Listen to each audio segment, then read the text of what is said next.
What's good, Defenders? It's the night before an LAFC match, and you know what that means. It's your favorite pre-match segment here on Defenders of the Bank. One more sleep. You know my voice. It's the Scarf, J.R. Liebert, and we are ready to roll. We got a special connection to this one, Philly, because it's New York taking on LA, and we both have had our fill. You've had a little bit more fill of New York recently than I have, but I'm about to be corrected. I know they're not New York. Go ahead. One Christian Philly Philemon, everybody. Hello, Los Angeles. Good evening, good morning, depending on what coast you are. The platinum-haired flamingo is back, feeling frenetic, energetic, and obviously poetic. Scarf, how dare you refer to the Red Bull as New York? Nope, sorry. They literally are the galaxy of the East Coast. They do not claim New York. We call them the New Jersey energy drinks for a reason, because they're in Harrison, New Jersey, right around the corner from Newark, Brick City, or as it was known in the 90s, the car theft capital of the world, and they're run by an energy drink. So hence the name. How dare you call something from New Jersey, New York? Yeah, I know that would get you going, but listen, it's the way MLS is billing it. It's the way these clubs are billing it. It's LA versus New York. And you know what? This is going to be a pretty good matchup. Yeah, and Tony's saying the New York, New Jersey Metro Stars. Tony Meola in the building for that one. They used to practice in Queens when they were the Metro Stars. I think of like an area called Smoky Oval, which, by the way, was where like I would do CYO baseball in like 5th grade. Dude, I love it. Hey, it's on vacation, Kojo. Oh, I know, right? Hey, it's going to be a fun matchup, though, Philly. This is a team. They are tied essentially with Miami at the top of the East. And a team that's been flying under the radar. They've got a couple very notable performances this season, I think, rather than notable performers. We've seen Lewis Morgan go off for a match. We've seen Dante Vanazir go off for a match. But ultimately, the important part is they are piling up points early on in the season. Second in the East. LAFC now, of course, sitting in 6th on the West. You got a question from Ruben there. Do you want to tell everybody? I don't know if you know this, Philly, but there's somebody right behind you.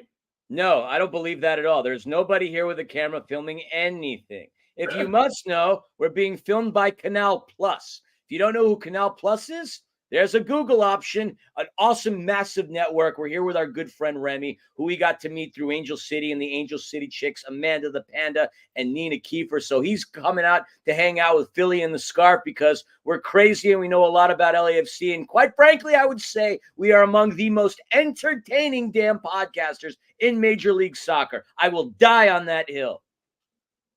Okay. Now, you want to talk about the Red Bulls? You want to talk about the LAFC? What do you want to talk about? Sure. I can talk about the Red Bulls. Why the heck not? Look, this is a team that last year finished 11-13-10, 43 points, 8th in the Western Conference. The pundits, the brain trust of Major League Soccer didn't think that this team was going to do any better than what they had from last season moving into this one. But surprisingly to all of us, like you said it, they're second in the East, essentially tied with Miami. Miami has a better goal difference, and quite frankly, the Red Bull absolutely put the shebang bang on Miami. But they've been really solid. Third in the Supporters Shield race, 15 points. They got a 1.88 point per game, tied with LA Galaxy for tops in Major League Soccer, and they're also tied as far as the least amount of goals allowed over the course of the season with 7. So they're really not that bad of a club, surprisingly enough. Yeah, look, this is a good club. Not only that, Philly, but they take their show on the road very, very well. We're talking about 15 road wins since the start of 2022. That is tied for most in Major League Soccer with, of all teams, I believe, Orlando City. But 15 road wins since the start of 2022. You mentioned it. They don't give up a lot of goals, just 7 this season. And this is a club that is starting to do all of those little things. Of course, they are part of the Red Bull network of soccer teams. So now they're drawing on that to grab a player formerly of Emil Rosberg. That wasn't Augsburg. That was the RB Leipzig, my friend. RB Leipzig, where he had over 200 caps, arguably one of the best players to come out of Sweden since that dude who played down the 110. Yeah, it turns out that guy was pretty good. I have to say, I think the Emil Forsberg story might be my favorite story in Major League Soccer this year. Dude told his wife and kids he was going out for a carton of milk and a loaf of bread. And all of a sudden she sees him on the news in New York, suiting up and having a press conference for the New York Red Bulls. Didn't tell his wife and kids, just showed up, totally ghosted them on social media. And look, it's been a slow start to the season. I wonder what the commotion is like off the pitch for one Emil Forsberg. But dude just said, I'll be right back, and left continents, not just the city, not just the country. Dude left the continent. I love Kjo. He says for the love of the game. Yeah, he's that's for He ain't no Billy Chappell, that's for sure. Yeah, look, we're at Gomez is asking us, real quick. We'll hit this in the comments. Thoughts on no comments from Jolo about David Martinez? I think David Martinez has a back injury. I think he's been hurt for the last couple of weeks. He picked up something in training, trying to get back out on the pitch a little bit too hard after that red card. He's been diagnosed with something with his back. That's what we have heard. Shouldering the stupidity of his red card is why he injured his back. If you ask me. He's a young kid. It'll happen. Well, maybe, a lesson needs to be taught. You can't do stuff like that in moments of that. Obviously, we've had players that have lost their head, lost their cool, but it's unfortunate that he's not going to feature because we're going to be without Edward Atuesta, so we're already thin in the midfield. What does that mean? Is Mati Bogusz going to end up going back to the midfield? Is Kai Kamara, the legendary Kai Kamara, going to get the start where he can essentially tie Landon Donovan's goal-scoring record? Hell, maybe he can have a brace and get two and beat it. I don't know, but still stupid of David Martinez to do what he did. And, at 18, 19, I'm not worried about an injury with him because, at that age, like an X-Men, he'll rebound really quickly. I mean, you hope so. We don't want to put the curse on him like we have on a couple of others. Our poor guy with his ACL that still hasn't grown back. But look, either way, this will be a club that's also missing a big weapon of theirs, Andres Reyes, he'll be serving an extended suspension for the red card. He was going to miss our match anyway, but they've actually suspended him, I believe, an extra match or two. So no Andres Reyes for the Red Bulls because of the red card. And also no Peter Stroud, which is a big one for them. Guy just had ankle surgery, I believe, on Tuesday. So Andres Reyes, Peter Stroud, two players that have been a key cog in this Red Bulls machine that has started up the season very, very well. Neither of them will be there. And look, he's kind of a fringe player for them, but he's a player that I was kind of hoping to see. There's a young kid, Sergin Goma, who also looks like he'll be out. He's kind of a Red Bulls 2, Red Bulls 1 player coming back and forth with different clubs. But, they'll be down a couple of players. But Philly, that yellow card accumulation for Edward Atuesta, it happened quick, man. I mean, if you go back and look at some of those yellows, they're in the middle of the park, away from everybody. No reason for him to be there getting some of those yellows. Look, if David Martinez needs to figure some stuff out at 18, Edward Atuesta, who is supposed to be one of the leaders on this club, he's got to figure out a way to just woo-saw, just breathe a little bit, man. Some namaste in your life, Edward. You'd think he would have learned a valuable lesson in the CONCACAF Champions League semifinal against Club America, where he got baited by Memo Ochoa. Memo Ochoa got one over on him. Clearly that hasn't worked, but you're right. Cooler heads do need to prevail.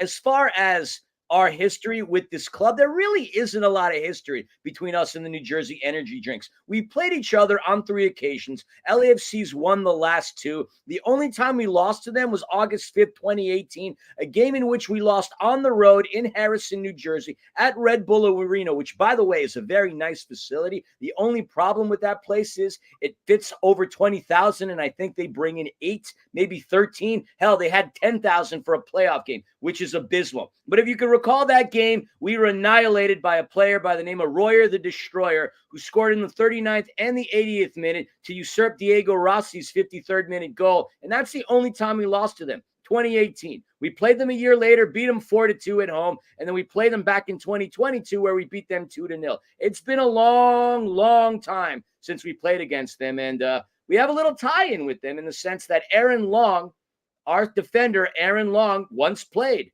for the New York Red Bull and had a significant time at New York Red Bull. And this is his first time seeing his old club as a member of LAFC since signing on to our club a couple of years ago. Yeah, definitely more on Aaron Long in a little bit. But look, the fun part about this is the buildup. It's the New York versus LA. It's that The Red Bulls are a very, very good team. And I think what we will see, just like we did against Carson, we tend to play up when good teams come in to BMO Stadium. And so I'm really looking forward to seeing what version of LAFC we get. It is going to be interesting.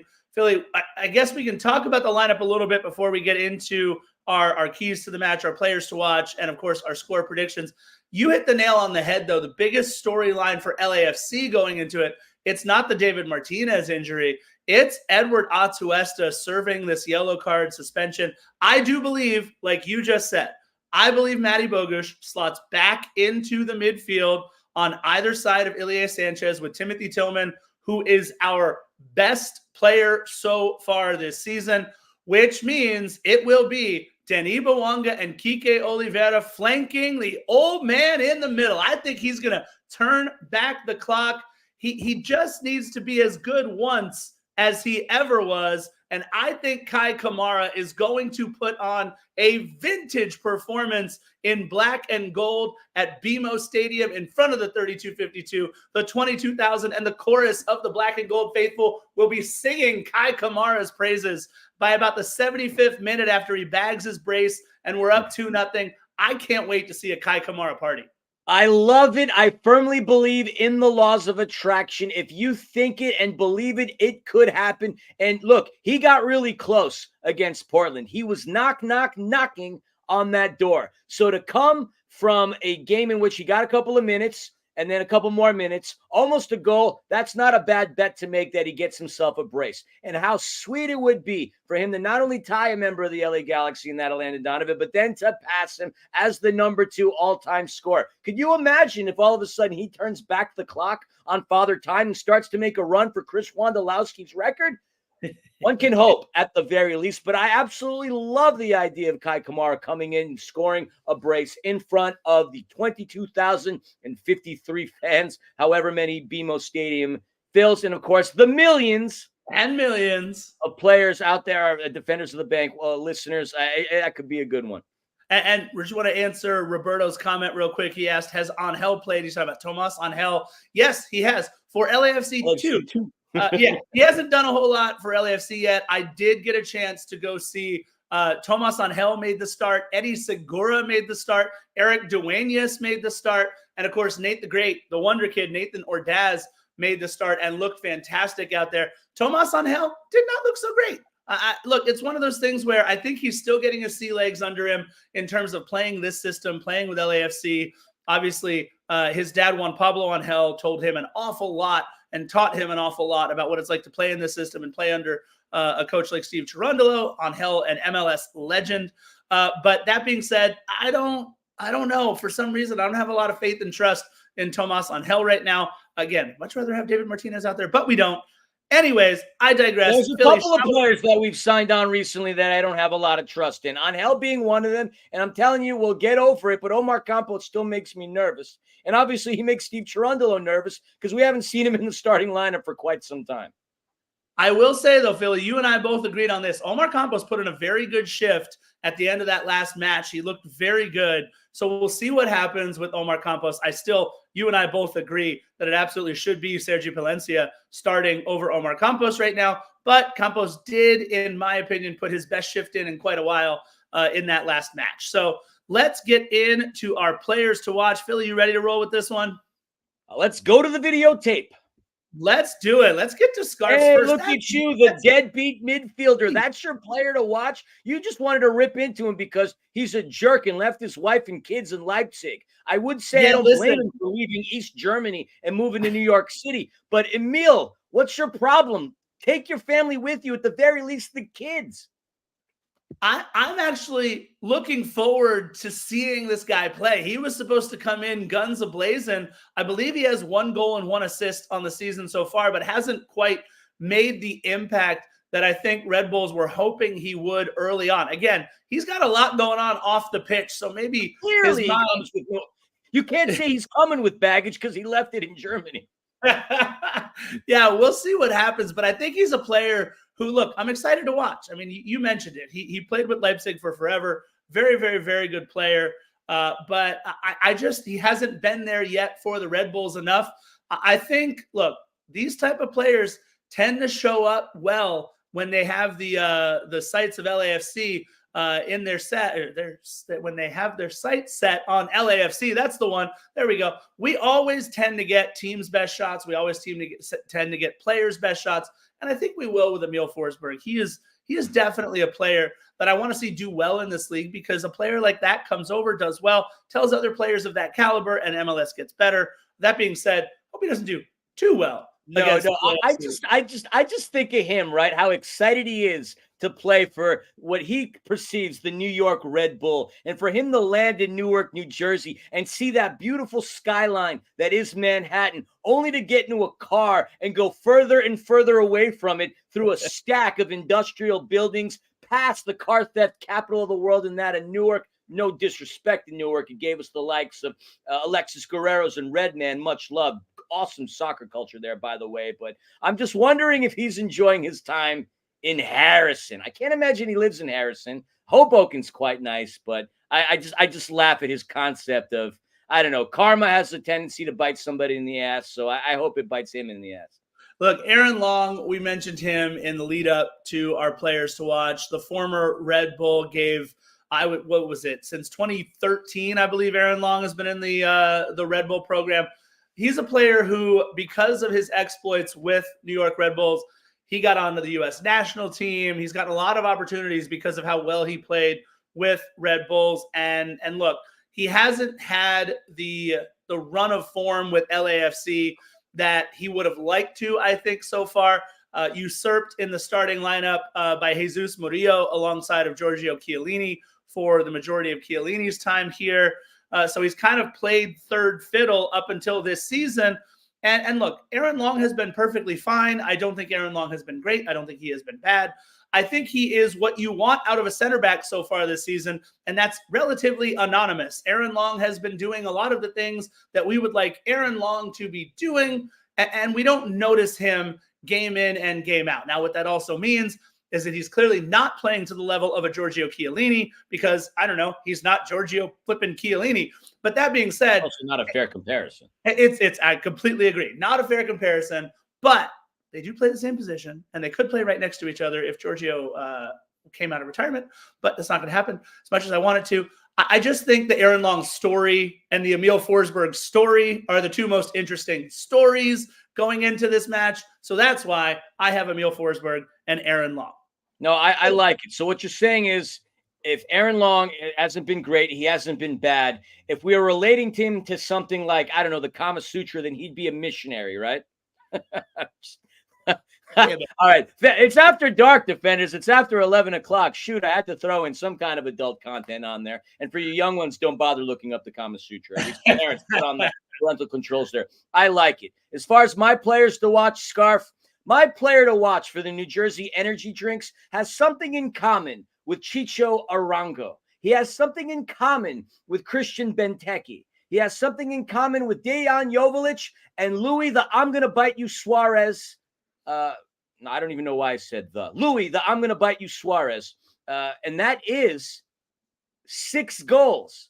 Everyone's talking about how Chicho could be a runaway for the Golden Boot. Lewis Morgan is there. 6 goals, 1 assist, and he has been effective, Scarf. 22 shots he's done that in. Denis has 3 goals on 48 shots. So you talk about the mathematics. If it was baseball, obviously the better average is that of Lewis Morgan. The kid has been fantastic, exciting to watch, overshadowed, though, by the likes of the players I mentioned. And so I think that he, without a doubt, is the player to watch, because obviously he's the leading scorer and he's been on a tear, the Scottish international, doing big things. I wanted to pick Aaron Long for multiple reasons. The New Jersey energy drink correlation. And obviously, as the play-by-play commentator for UC Riverside Highlanders men's soccer, the alma mater of Aaron Long, I wanted to throw him in there. But I'm one of those proponents that believes in success breeds upon success. What do I mean by that? Mati Bogusz had a brace, his first brace ever in Major League Soccer. First set of goals that he's had since the home opener against the Seattle Sounders. I believe that he is going to have that confidence to do some things. He's gotten a lot better taking his set pieces, and that free kick that he scored in the 50th minute at Providence Park against those pesky pine trees, how about that for an alliteration, was absolutely gorgeous. He's gotten close to being excellent, and I think he's been excellent these past couple of matches. He's my player to keep an eye on. I just want to remind everybody that, yes, Lewis Morgan has 6 goals on the season. Dante Vanazir has 6 assists on the season. Yep. Let's pull out the Inter Miami game, because you mentioned they absolutely laid the woodwork to Inter Miami 4-0. In that game, Lewis Morgan had 3 goals, had a hat trick, and Dante Vanazir had 4 assists. You go ahead and pull out that Miami game, and these guys look very, very pedestrian in terms of their offensive output. There's 7 goals given up on the season in 8 games. You can't fake good defense. But that being said, you pull out that game and you come away with 3 goals and 4 assists for Lewis Morgan and Dante Vanazir. Fair point, but here's the deal. They played against Inter Miami, the team to beat. So ballers are going to ball. They're going to bring their game in against better, bigger, badder competition. And the same can be said for LAFC. Whether or not we're in first place, middle of the pack, or last place, we're still that premier franchise in Major League Soccer. And I still view these guys as being of the mindset that that is the case. We are the defending Western Conference champions after all. So while, yes, I agree with your point, Lewis Morgan and Vanazir did their thing, but I believe that that is going to be replicated to go up against the likes of LAFC Steve Cherundolo in the City of Angels, because now they're actually in a city and not a horrible suburb outside of Manhattan. Yeah, you're absolutely right. I do want to remind people, though, Philly, in that match, no Lionel Messi for Inter Miami. So you still have Luis Suarez, you still have Busquets, you still have Jordi Alba. You still go up against the likes of Tata Martino. The lights are still bright among those players, even without a Messi. I'm with you. I'm just saying, doesn't do it for me as much. I think that game is getting a little bit overblown. But look, 7 goals in 8 games is still something to worry about for sure. Keys to the match, look, the first and foremost is we got to avoid Dante's Inferno. And what I mean by that is obviously the 6 assists from Dante Vanazir. As much as I said, only 4 of them all came in one game. What that means is the guy is certainly capable. This is a player who is an excellent playmaker. He has 1 goal on the season to go along with those 6 assists in the first 8 games of the season for the Red Bulls. I think he's a very good playmaker with the ball at his feet. Now, what we have been able to do for the most part this season, especially if you look at a guy like Ricky Puig and what we did in the Carson match, is we are able to take away teams' best playmakers to make a secondary option beat us. So I think we are going to have to do that. And with that, we're obviously going to be loading the side of Lewis Morgan, because Lewis Morgan has scored the majority of their goals. But I think if we can take the ball off of Dante Vanazir's feet early and make it difficult for them to get the ball back to him in any way, shape, or form, then I think we're going to be just fine. I think not having Edward Atuesta is going to hurt, but I think a player like Timothy Tillman, who has been fantastic, and I think a player like Ilie Sanchez, who kind of needs to turn back the clock just a little bit in this matchup, and I think he will. I think they can avoid any issues with Dante Vanazir. The other thing that I want to talk about is the possession, not of LAFC, but the possession numbers in the last 3 matches for the New York Red Bulls. Philly, New York Red Bulls have possessed the ball. New Jersey, 34%, 45%, and 34%. This club is more allergic to possession than LAFC has been this season. So in my opinion, what LAFC needs to do is to flip the script on what we've been doing for most of the season. If Red Bull want to give us the ball, keep it. Keep the ball. Take 60, 65, 68% possession if you want. Just make sure that through the likes of Ilie Sanchez, Matty Bogusz, Timothy Tillman, Denis Bouanga, Kike Oliveira, and Kai Kamara up top, make sure that we are doing something with the ball, okay? We need to have progressive passes. We need to be breaking lines. We need to be using, if it's Sergei Palencia and Ryan Hollingshead on the opposite sides, we need to be doing things with them. We need to keep the ball and do something with it when we have it. They are going to give us a shot at keeping the ball for well over 50 to 60% of the match. Take it and do something with it.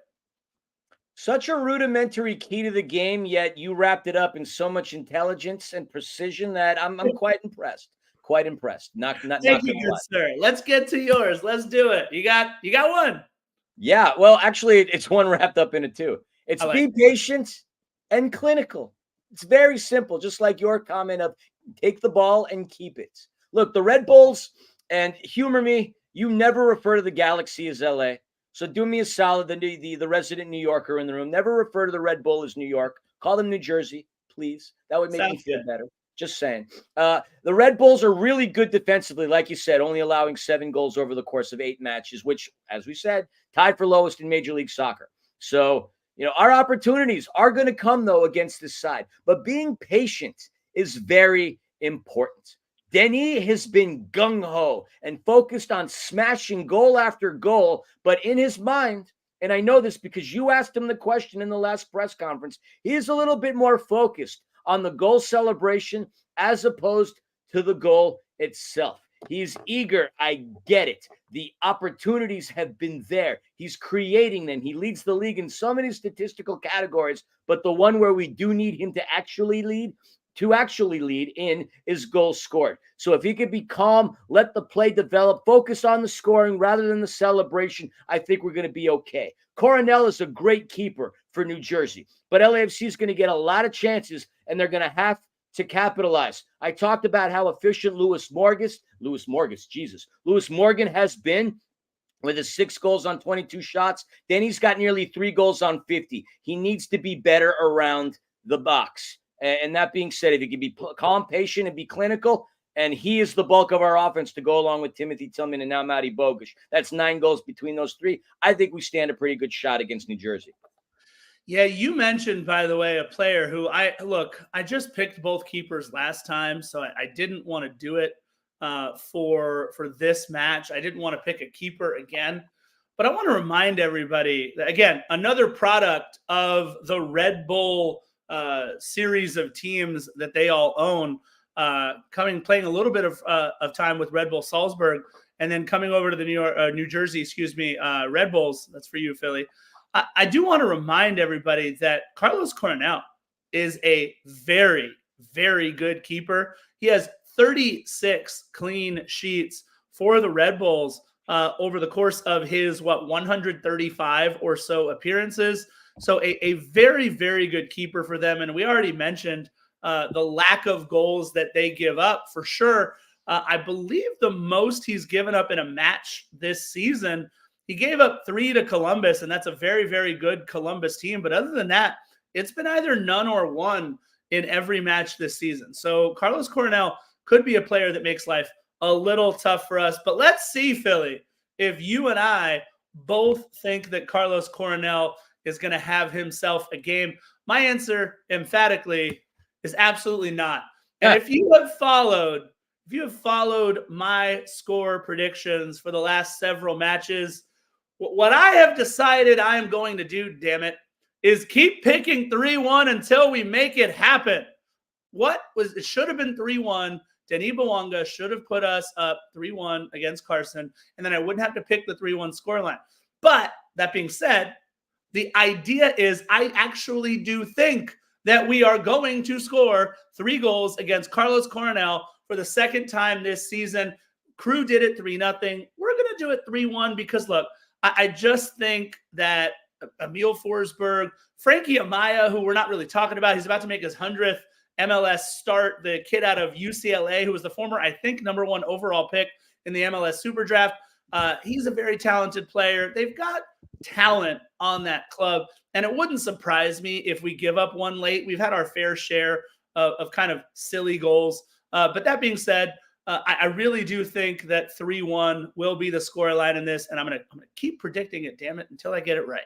I like it. That was my strategy for all of last season. Carlos Coronel, by the way, is in a contract year in the sense that he was signed in 2021 through to 2024. So obviously he's going to be playing lights out this season because he wants to extend that career and extend that money. As far as my score line it goes, it's not as great and as juicy as Scarf's. Here, let's put that up. 2-1. And I'm not doing this because I think Coronel is going to shut us down or that we're not going to have many players that score. For me, it's a revenge score, Scarf.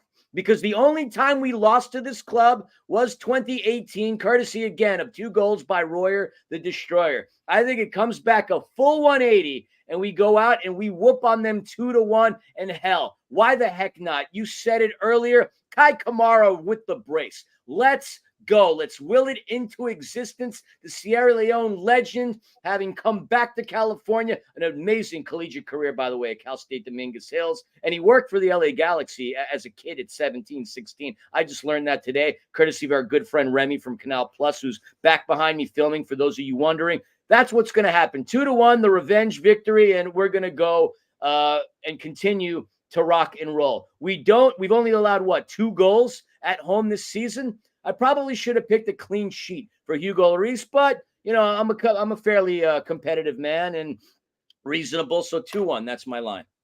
Yeah. So I couldn't believe this when I looked it up. Look, I know he's 33 years old, but I had to look up to see what Danny Royer is up to now, and I was shocked to find out, Philly, he's playing in the Austrian 4th tier of soccer. On a team. God, man, he'd be making more money doing the squeegee things on cars coming across the bridge. Well, look, he is from Austria, so I get why he wants to go back and play at home.